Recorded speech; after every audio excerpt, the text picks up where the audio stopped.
Hello, everyone. This is Julie. I'm bringing you the story of American women's fight for equality with today's journal. And I'm titling it Remember the Ladies. I am basing a lot of my material in this from a book I read by Gail Collins called America's Women 400 Years of Dolls, Drudges, Helpmates, and Heroines. And it's a book that I've read a few times and found fascinating in how the roles of women in American society have changed based on how men perceived women and their place in society. And so I'll be explaining really the history of American women in particular and their time from the arrival of the Pilgrims through colonial times and actually all the way up to the suffragette movement and winning the vote and a step towards equality in society. This is a huge story that I can only touch on certain aspects of it, and all different countries have stories of women fighting for better treatment and better lives. But this one is just going to focus on American women. I've called it Remember the Ladies as a nod to Abigail Adams, who asked her husband John Adams to remember the ladies as they created new laws for the young American colonies and country. And it's also Remember the Ladies because over time people forget how things once were. And in the story of women, we often forget how hard women struggled for the freedoms and things we take for granted today. So the cover has this beautiful woman in the gold dress, which I've accented with additional golden lace with pearls that was gifted to me from my lovely friend Catherine. And we have a nod to the Pilgrims and the colonial woman. This might be a servant. She doesn't look particularly pleased as she is washing some linens, it looks like. And the red roses were beautiful with this, and I wanted the color, but they also will represent, as we get closer to the suffragette movement, red roses will represent people opposed to women receiving the vote, while yellow roses will be embraced by the suffragettes as a sign that you support women having the vote, something American women will not achieve until 1920. And so we start with the red roses on here, when women's lives were much more controlled by the men in their lives. And so here I have just a scene of a young early American woman maybe remembering the world she came from, the places and people, and looking back. And so here we start colonial America. The Pilgrims have become established after arriving in 1620. And life was very hard, as we have found out in diaries that were left by some of the women. Survival was not easy, and many women and men died in those early years settling our country. But at the time, women who did make it to the New England area were actually highly valued and esteemed in the community.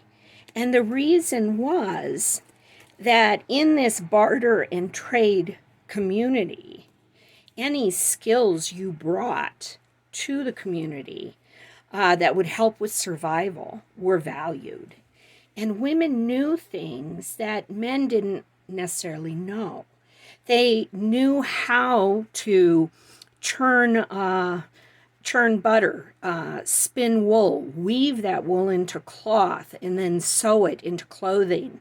They knew how to knit and crochet, and in some cases, heal. Medicinal qualities of plants and all.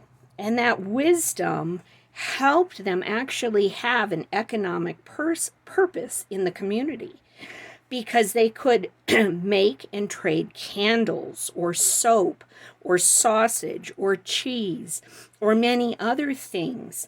So they brought money to the family through their hard work. And because of that, they were highly valued. Even women who came to the colonies after, too old to bear children were snatched up because they could help the family survive in so many ways. And so here I just have some of the tasks that women would have been helping with, along with bearing the children, caring for them, and educating them. So they were definitely multitaskers. And here we have the gardening that the women would have known about, and even helping in the field side by side with their husbands. And so just survival in those early years took the whole family, and everybody had something to contribute. Here we have a woman tending bees in these boxes. And again, like I said, if she was known for the honey she collected and the candles she could make, she could trade those things that she had produced for other things the family really needed. And so it was a good time for women, and women of all ages. Now, some women, if they were indentured servants or women who didn't want to marry, that was sort of scorned. It was, the idea was you should marry and help support a family. It was also a time that we start to hear terms like old maid used for women who were not marrying. And so we have this period coming up to the Revolutionary War. This is the time of George Washington, and when we think of wigs with white hair, powdered wigs. Now, most of the colonials, working the land and all, weren't dressed up to this level to be out there and do that work. But the idea is that the fashion represented the approval of age and wisdom, and looking to our elders for answers, and whatever it took to help this country thrive. Now, in this time period, it was still in 1742, still under British law. Men, husbands, fathers, uncles, controlled property. And that included the wives, the children, and, farm animals, anything they owned. Well, this became problematic for women, as many husbands, if either, succumbed to illness or accident, or had gone off to fight in wars with the French, and all that the early Americans were dealing with. And so at 1742 in Boston, you actually had 1,200 widows, and they became a drain on the bigger community, or at least that was the perception. And in Pennsylvania, they were expected to even wear a P for pauper, poor person, sewn on their sleeve. So everyone in the community would know that they were drawing from the goodwill of society. As we get to the Revolution and then those years after it, the late 1700s and early 1800s, again, being old went out of vogue. the new country wanted youth and excitement and just the positivity that comes with new things. And so women especially started wearing caps to cover their gray hair. There was no hair color at that time. This woman and many would wear turbans with artificial hair or someone else's hair that still had color in it, peeking out to make it appear that they still had a head of good hair, not gray hair. Because again, like I said, youth was being glorified. And so the days where the older widow or the older woman would teach the younger women skills and things that had been passed down through generations in the care of a household or a farm, well, that was being replaced by a younger generation. And this is, I think of this picture of this young woman. This is sort of the Bridgerton time, if you're familiar with that TV show. And youth and beauty and the simplicity of all that is what was in vogue. And so times were changing. Now, I've used the owl to represent the changing or passing of time, also because the owl, in my mind, represents Athena, the goddess of war and wisdom. And as change came, we have more and more wise women stepping forward to try to bring about positive change for women as a whole in society. And so we then come to the early 1800s and time of the domestic goddess. So this domestic goddess is the mother. And as we can see in this picture, as this mother is doing the laundry, and the laundry and the water in here, and she would have turned this handle to churn it. And this would have been the, up-to-date technology in the early 1800s. And then here we have the wringer. The clothes would be moved through that to squeeze the water out before hang drying them. Well, she was, at least Gail Collins called her a domestic goddess, because everything for women became about being the sanctity of the home. Raising the children, educating the children, keeping the house clean. In the cities, more and more people had gas lighting. And so things became more apparent when they were dirty or dusty. And so cleaning and keeping everything beautiful became the norm of the day. And like I said, women started to feel out of the loop because if they were married and home with children, they weren't out socializing with other women. And men discouraged them from being on the streets unchaperoned. Unless maybe they were going out to the store to get some groceries, but they were very confined to the home. And it was during this time that, the idea of the ideal mother, someone who was not highly educated. In fact, daughters were discouraged to appear intelligent to their husbands because that might turn possible suitors away. They were supposed to be pure and, angelic and keeping the home sacred. And that was their role. And so any thoughts of, going to school beyond about 12 to 14 years old were over. And it was in this time that we have Elizabeth Cady Stanton as first a young woman, actually a girl in the early, 1820s. And she was in a fairly wealthy family. And her older brothers, three or four of them, all died in childhood. And her father despaired that his sons were gone. And he continually would tell her, if only you were a boy, we could go somewhere. And she was not allowed to go to college because females were not allowed in higher education. Again, their purpose was to marry and have children.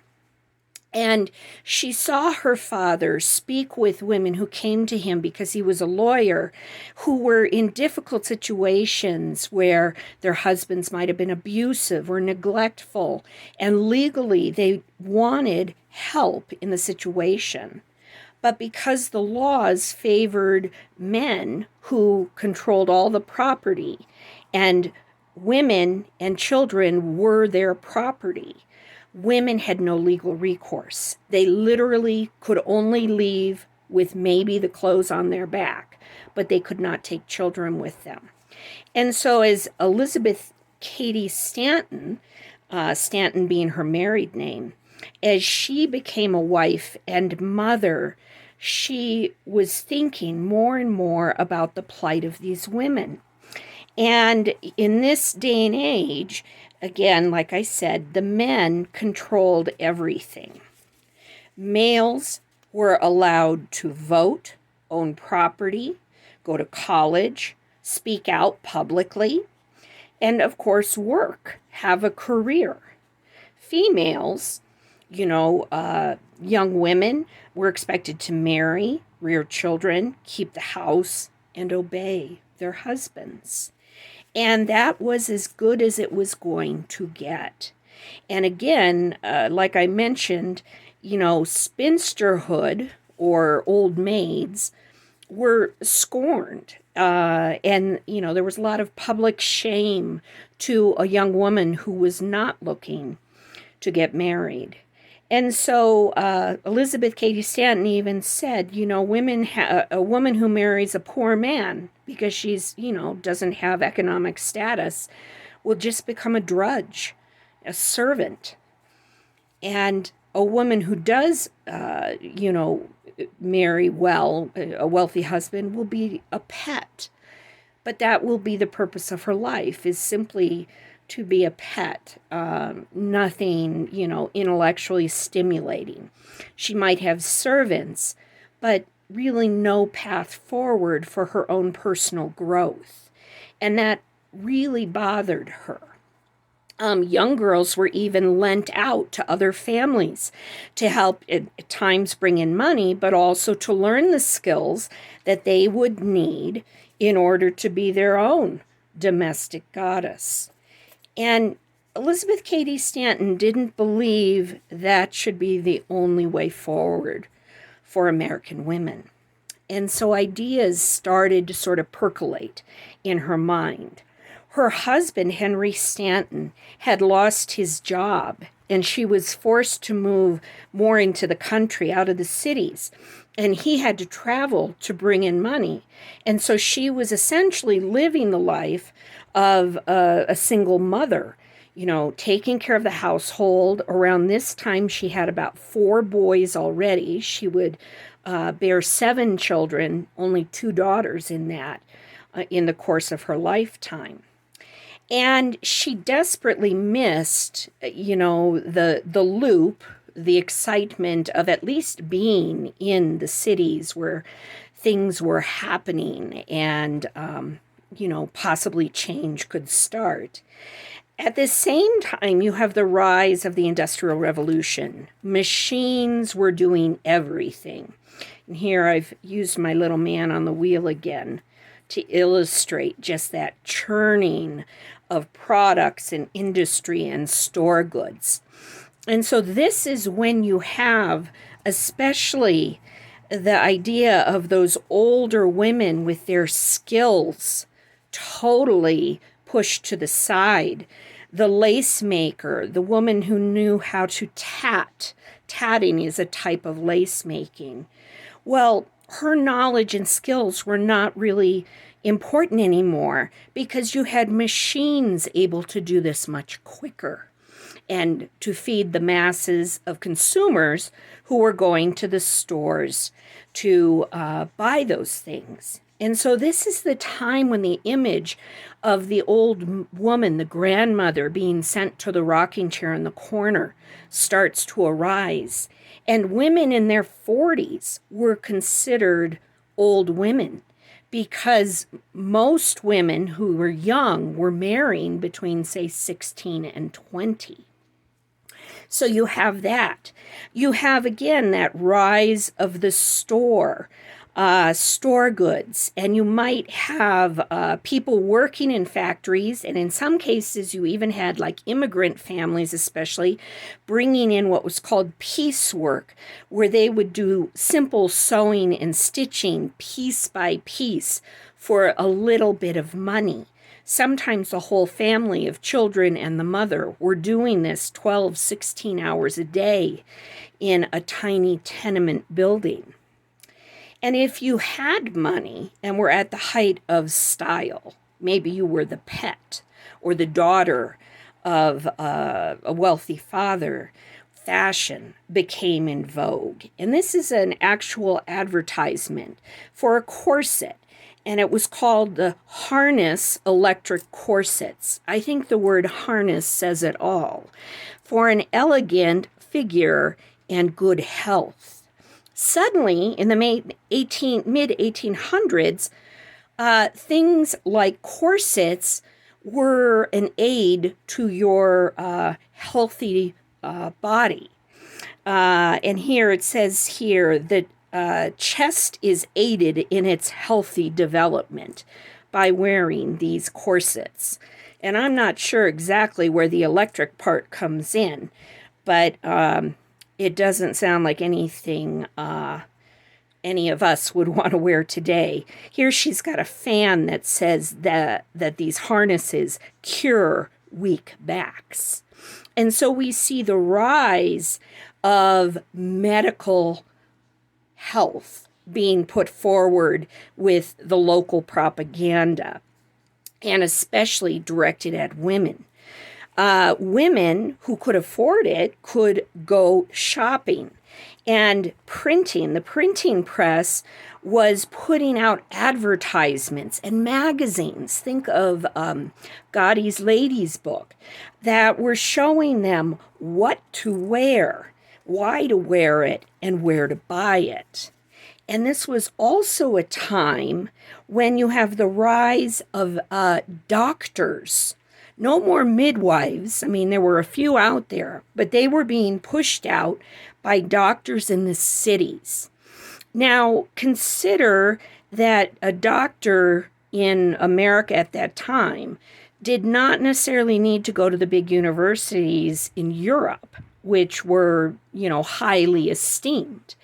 They could get the bargain education of being a doctor in about 32 weeks. With basically 8 hours a day of observing and, some textbook reading. But after 32 weeks, you could call yourself a doctor. And they often set up shop in the back of pharmacies. And so we have the rise of the pharmaceutical industry because people came to the pharmacist with complaints, and the pharmacist could say, oh, you should speak to the doctor in the back. And then the doctor in the back would tell him, well, if, you take some of valeriana or gata, well, that'll help you with aches and pains. Those were medicinal medicines that, had a natural element for pain medication. But the problem became that these doctors realized that women of middle class and upper class had a lot of time and in many cases some money on hand that they could make a nice profit from by continuing to feed the idea of you don't need to have aches and pains if you just come to me and buy medicine. We had the rise of hospitals where babies were being born, but many women and even babies died because sanitation was not good. And utensils in births and even the doctor's hands were not properly cleaned. And so you have the rise of infection and death from that and all. And so there is this sort of feeding on women's interest in shopping and, caring for themselves. But it turned into a problem for both men and women, but especially these women who were going to the doctor a lot because they started to be given things like opium and laudanum, narcotics that are addictive. And so by the mid to later 1800s, you have an epidemic of drug addiction because there was no oversight of these medicines. You could send your child down to the pharmacist to pick up some morphine for you. And doctors knew if they were regularly seeing these women and dosing them that the business and the money would continue to flow. So women, especially women of some status with money, they could go to the store and buy things for the home, clothing, furniture, anything the heart desires. But they couldn't go to college. They couldn't hold a job. They couldn't do anything to really fulfill their own personal growth. And that's a lot of what was stirring, the melancholy, depression, general disinterest with life that led to the drug addiction. And so here we come into a page about wages. And for the women who weren't in the upper class, who had to work to bring food to the table, some were single, some were married. But we had a common job was to be a teacher. That was considered acceptable for single women, not married women. Or to work in the factories. 12 to 16 hours a day for very poor wages. Or the choice to be a mother at home and serve your husband. Well, some of those options were good, as far as, yes, they could have a job. But there was an income disparity. And here is what I'm talking about. This was, I think, 1833. There was a teacher shortage. And male teachers were being paid $14.50 a month to teach. For that same teaching job, a female teacher would be paid $5.75 a month for the same job. And more women went into teaching, single women, as a way to support themselves and then also often to support their families, to send money home. And those teachers would often live with the families of their students. And so you have this huge disparity starting between what the man is paid and what the woman is paid, and her inability to really survive financially on her own. And that brings us to when the rise of the suffragette movement is going to start. And our star players in the American suffragette movement will be Elizabeth Cady Stanton, like I mentioned earlier, and Susan B. Anthony, who was very different from Elizabeth Cady Stanton.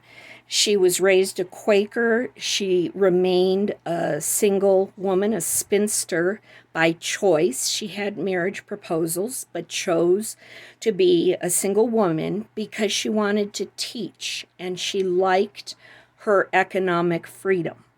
It didn't make her rich. She lived many years of her life actually with her sister, but she felt free in a way that Elizabeth Cady Stanton didn't. And so that is where our story is going to now turn, is the need for purpose and the freedom to choose the path you want your life to take. So it was time for a revolution to begin. And at the forefront would be Elizabeth Cady Stanton, who in 1848 got together with 3 other women and wrote up an invitation for a women's rights convention in Seneca Falls, New York. And when they put this together, she didn't know exactly what this would become, but it was a beginning to voice the needs of women, American women. And so this 1848 is really the start of the women's suffrage movement. Suffrage means the right or privilege to vote.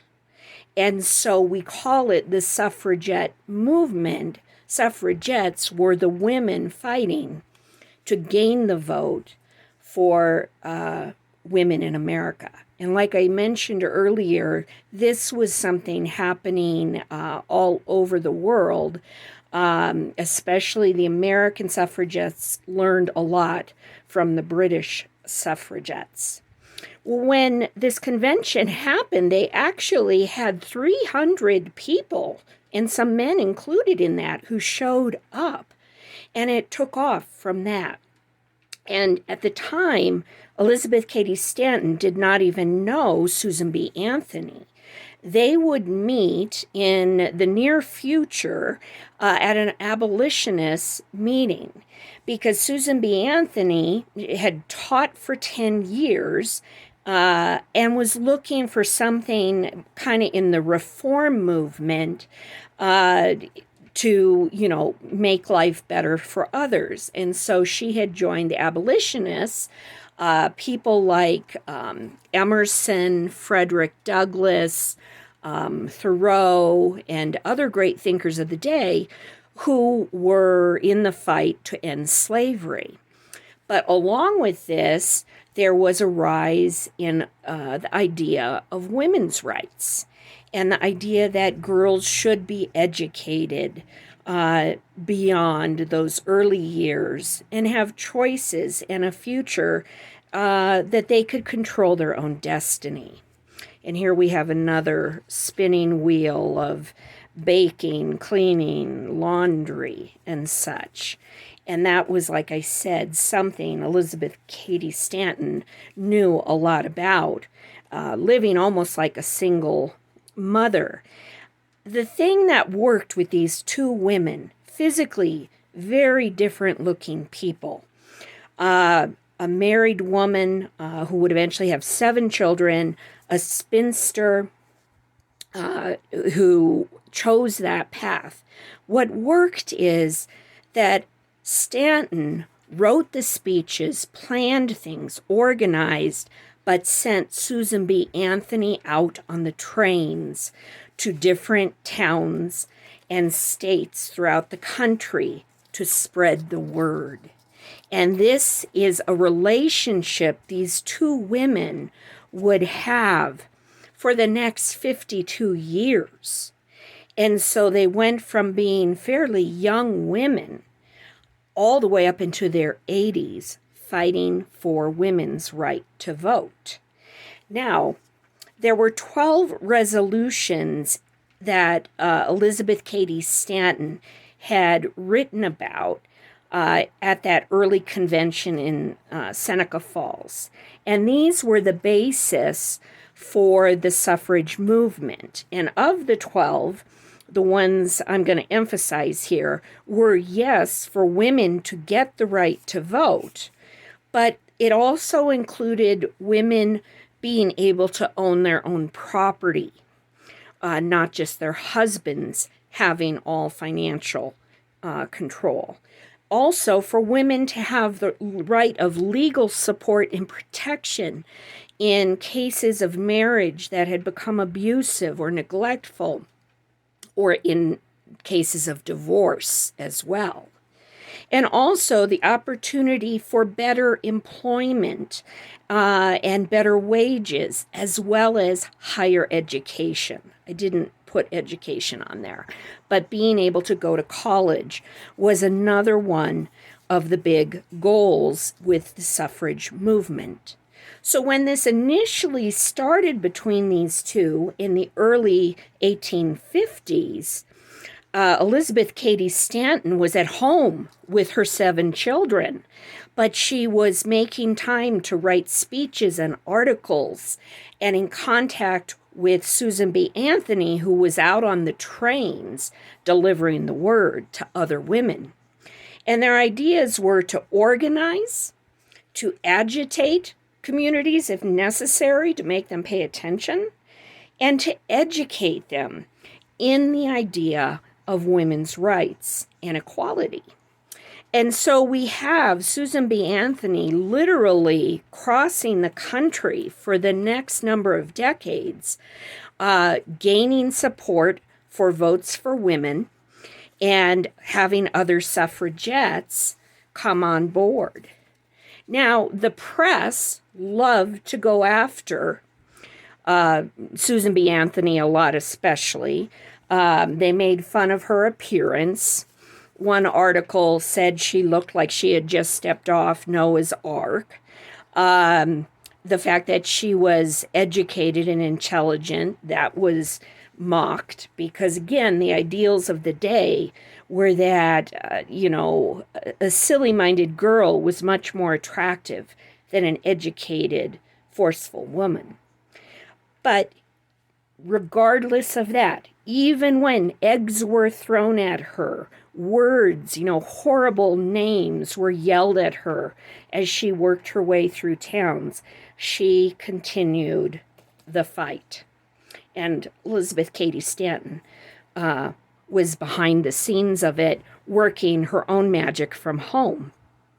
And so you have, leading up to around the year 1900, you have a rise of women actually choosing to be single, choosing, as a way to stand against the norms, and older women leading younger women in this move towards suffrage.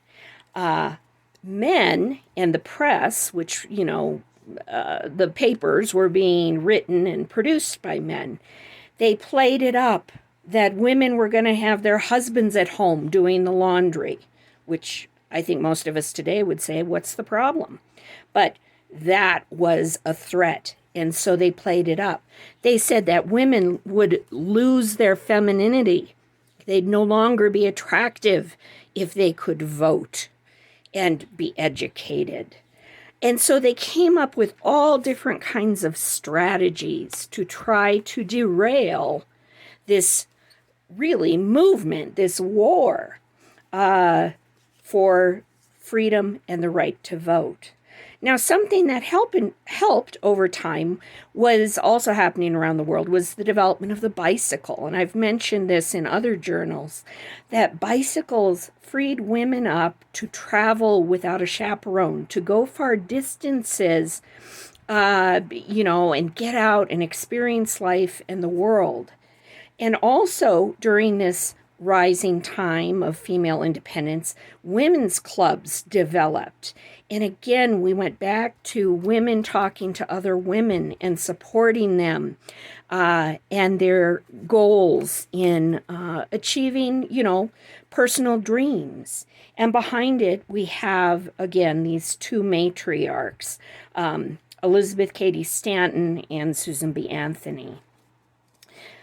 Stanton was known to be witty and funny, but she was more radical even than Susan B. Anthony.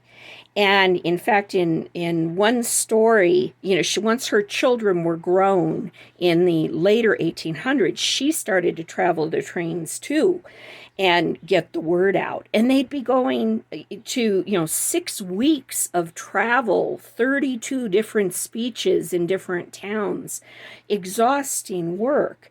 But in one case, she actually was playing cards like poker with, army officers on a long trip from Texas to New York. And they were also getting more young women as suffragettes to spread the word and help organize and all.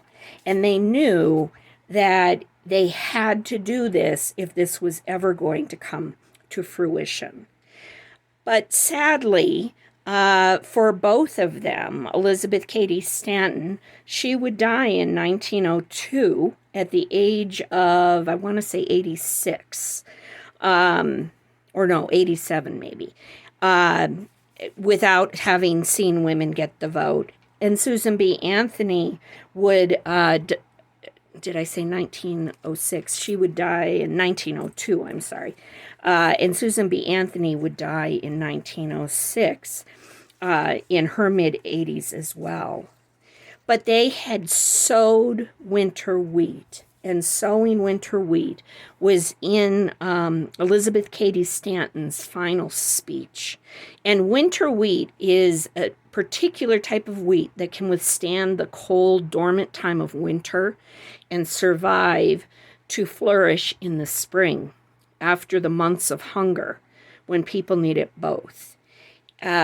need it most. And so these young suffragettes were the winter wheat that they were sowing. And these younger women would be the ones who could come forward and realize the dream that they had worked for their entire lives. And so you have improvement and progress at this time. This is by the late 1800s, around 1900. You have more women in the suffragette movement.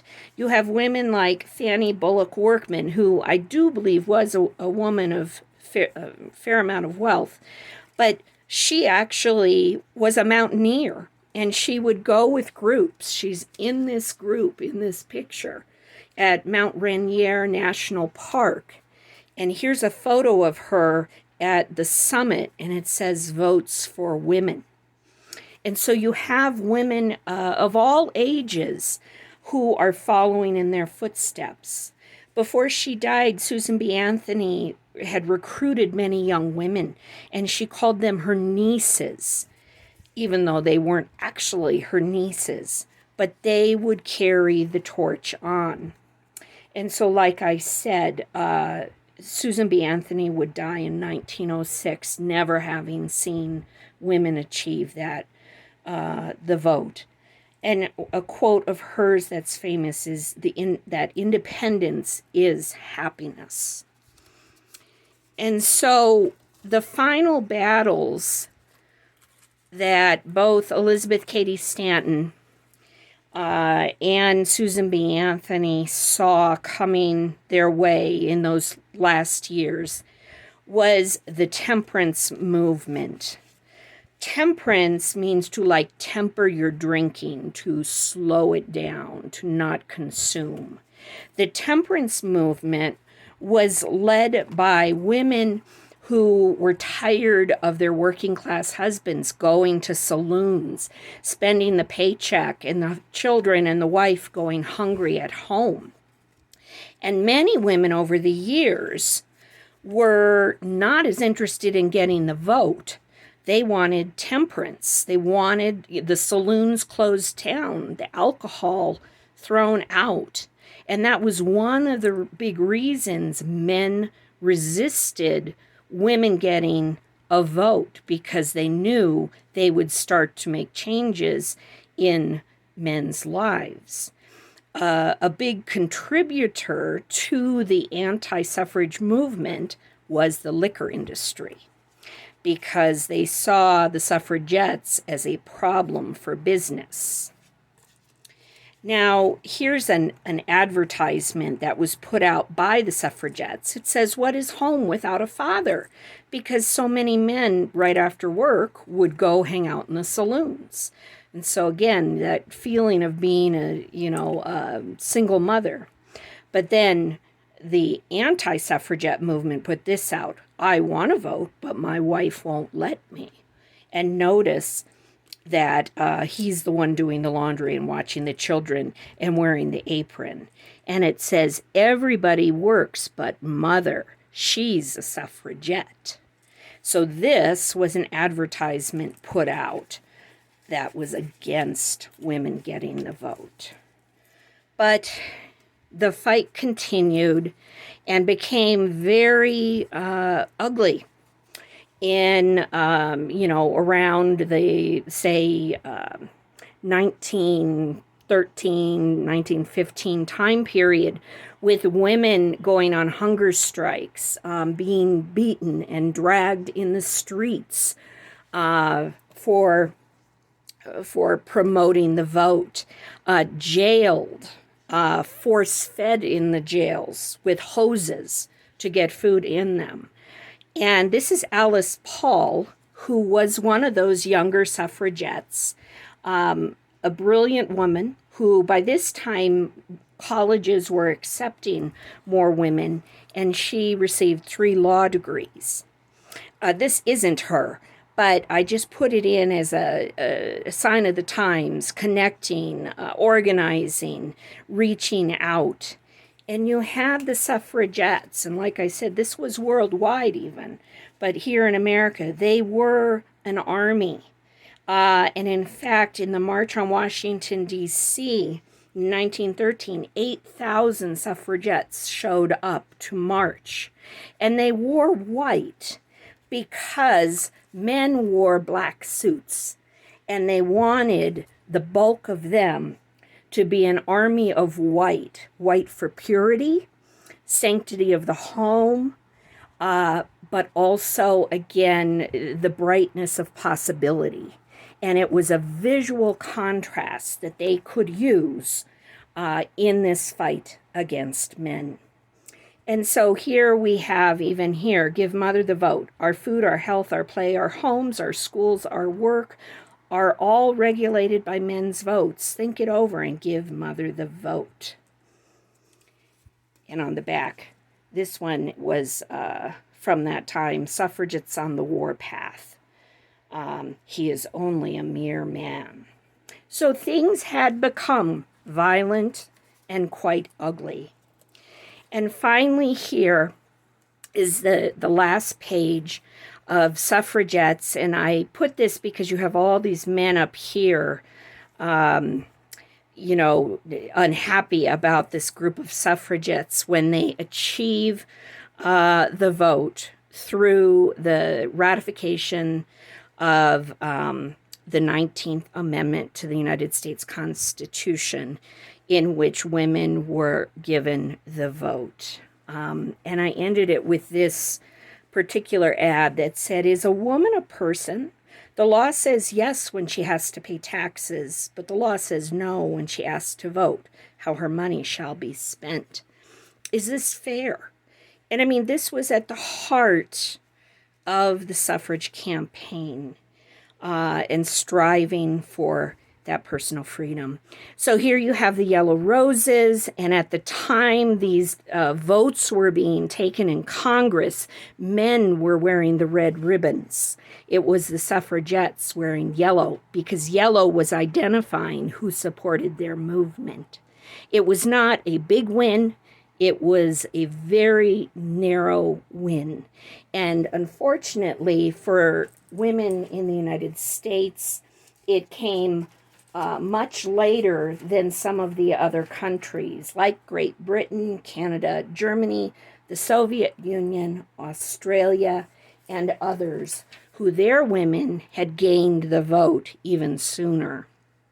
But it was a long fight for American women. And so that is the end. That's the end of my, story. My voice is giving out. This one is a little longer story, but like I mentioned in the beginning, this one is my last one for the Graphics Fairy. And so you will be seeing some other new designers coming on, but you can still find me on YouTube under Julie Rohrer from August Birdsong, and on Instagram under Julie Rohrer from August Birdsong. And then also I am just starting a spot on Buy Me a Coffee, where I am under Julie Rohrer on that. If you're looking for videos or pictures of my art or whatever visual stories I'll be doing. I am also going to take a few commissions this year. It takes me about 4 to 6 weeks to make a visual journal. And so you can direct message me if you have an interest at all in having me create and purchase a visual journal from me. And you can just direct message me at on Instagram or Facebook. And I just want to say a big thank you to the Graphics Fairy. It's been a wonderful time, wonderful year, and 9 journals later of working for them, and really a dream come true. So here's wishing you the best of crafting and living a good, healthy, happy life, and I'll see you another time. Bye-bye.